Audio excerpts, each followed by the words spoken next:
The presidential election of 1972, in which Republican President Richard Nixon was re-elected, defeating Democrat George McGovern, was one of the largest landslides in U.S. history. Most political experts assumed that Edmund Muskie of Maine would be the Democratic Party's nominee, but in January 1971, Senator George McGovern of South Dakota announced his candidacy for the 1972 presidential election. McGovern's team hoped to mount a serious challenge in the New Hampshire primary. When New Hampshire voted on March 7th, Muskie won, but with only 46% of the vote, far below the predicted 65%. McGovern was close behind with 37%. Despite opposition from many established Democrats, McGovern went on to be nominated at the 1972 Democratic Convention in Miami. He was nominated after a long series of primary battles with Senators Muskie and Humphrey, who later withdrew from the campaign. Both senators were considered more moderate than McGovern. McGovern had a poor start to his campaign when it was revealed that his vice presidential running mate, Senator Thomas Egan, had received electroshock treatment for depression. A political firestorm immediately erupted over whether a man with a history of mental illness should be next in line to become commander-in-chief in the nuclear age. Egan resigned and was replaced by Sergeant Shriver. McGovern's rise made many Democrats nervous. Some were worried about his anti-war views, while others thought he went against traditional Democratic principles. For many, he came to symbolize a candidacy of rioters, marijuana smokers, draft dodgers, and hippies. On the other hand, Nixon had positioned himself very well.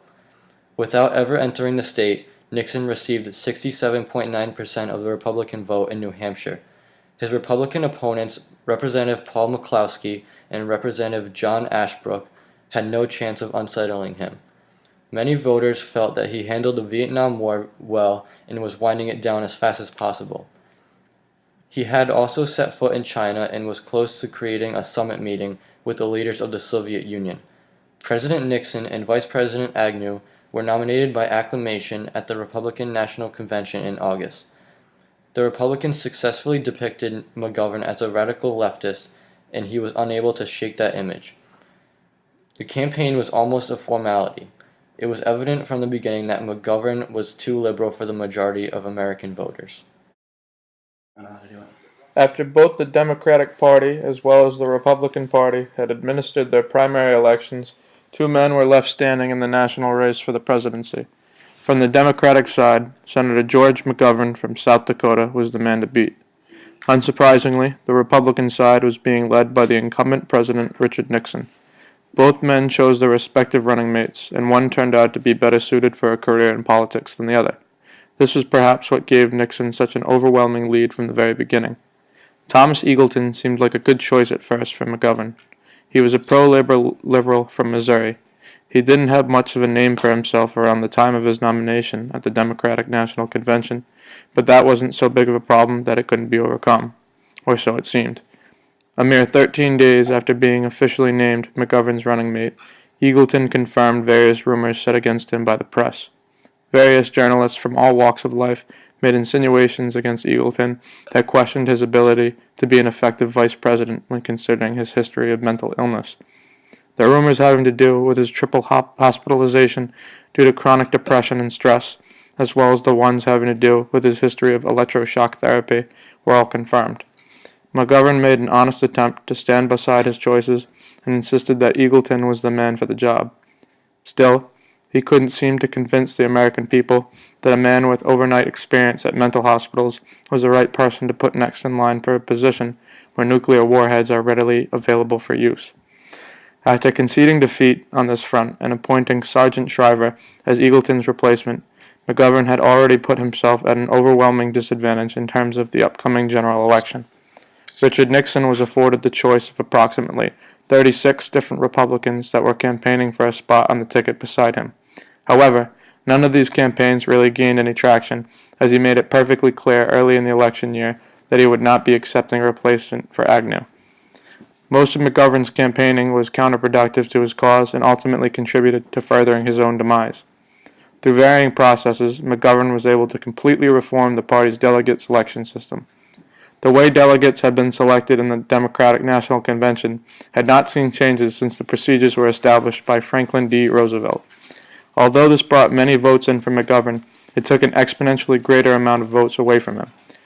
Ethnic groups, blue-collar workers, and Southerners of all variations were indirectly pushed away by McGovern's new policies. This is probably what drove so many Americans to sweepingly vote Republican. The majority of Nixon's campaign focused on drawing Democrats away from McGovern by highlighting his radical left-wing tendencies and policies. Policies that included granting amnesty for Americans that fled the Vietnam draft were specifically targeted, as that was obviously a huge event around the time of the election. His proposal to criminalize marijuana was attacked, as was his support for abortion. It is important to realize that in 1972, the majority of the general populace was not as left-leaning as it is today. As a result, starkly leftist policies were counterproductive. It was because Nixon's campaign did such an effective job at making McGovern appear radically liberal that he was able to secure 60% of the popular vote and 520 votes in the Electoral College. This left McGovern with only 37.5% of the popular vote and a mere 17 votes in the Electoral College. The only electoral votes McGovern generated came from Washington, D.C. and Massachusetts. The legacy of the 1972 election is one marked by Nixon's paranoia. The president and his staff knew that the election was going to be an easy win, quote, as soon as McGovern was nominated, and Nixon went on to win 520 Electoral College votes. Then, over 2 years of press massacre, Nixon resigned after his approval ratings halved and articles of impeachment were brought up over his criminal cover-up of Watergate. Despite foreign and domestic success during his 2 terms, his legacy will always be tainted by the burglary, wiretapping, and lying that led to his resignation. Nixon received almost 18 million more popular votes than McGovern, the widest margin of any United States presidential election in terms of popular votes, and yet he still felt the need to wiretap Democratic offices. During the Watergate scandal, Nixon became the caricature weirdo, sweaty, uncomfortable, and totally alien to the public, a man who won by one of the largest margins in history, yet ended his tenure as president as the only person to ever resign the position. On June 17, 1972, police apprehended 5 burglars at the office of the Democratic National Convention in the Watergate complex. 4 of the burglars were associated with the CIA, and 3 of which were of Cuban descent, which the media harped on repeatedly. The story originally appeared in the Washington Post, covered by 3 relatively low-level reporters named Alfred E. Lewis, Carl Bernstein, and Bob Woodward. Woodward and the FBI identified 2 additional co-conspirators in the burglary: E. Howard Hunt, Jr., who had just recently been moved from a high-ranking CIA job to a new position under Nixon, and G. Gordon Liddy, who had previously worked with the FBI and was now a part of the Committee for Re-election of the President, aptly known as CREEP. Nixon's staff said that he would have no comment on a, quote, third-rate burglary attempt, although on June 23, 1972, Nixon ordered the FBI to tone down the investigation on the Watergate complex. This later became known as the Nixon tapes, which connected him to the criminal cover-up.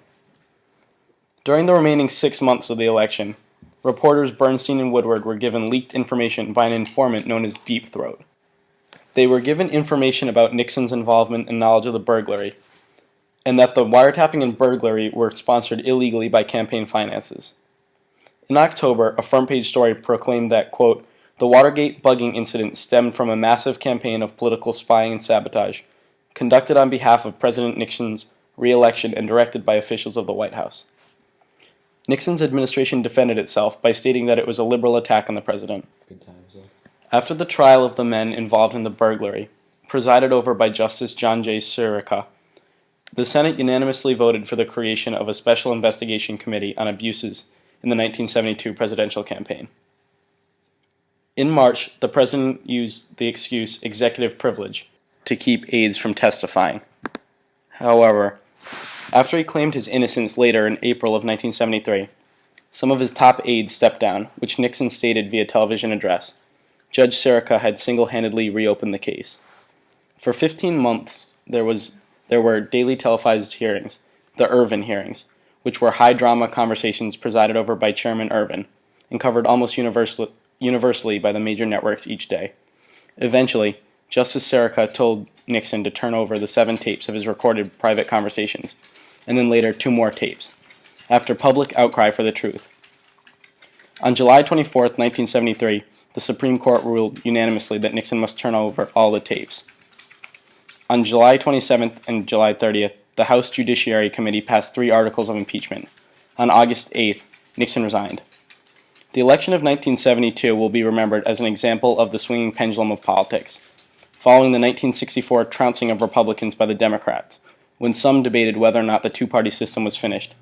Additionally, Nixon's election in 1972 and the ensuing media frenzy marks the major public distrust of both the media and the public distrust of the president himself. His pivotal 6 years in office signified the change from interventionist foreign policy to aid, sometimes undercover, and the very beginning of the rise of the New Right.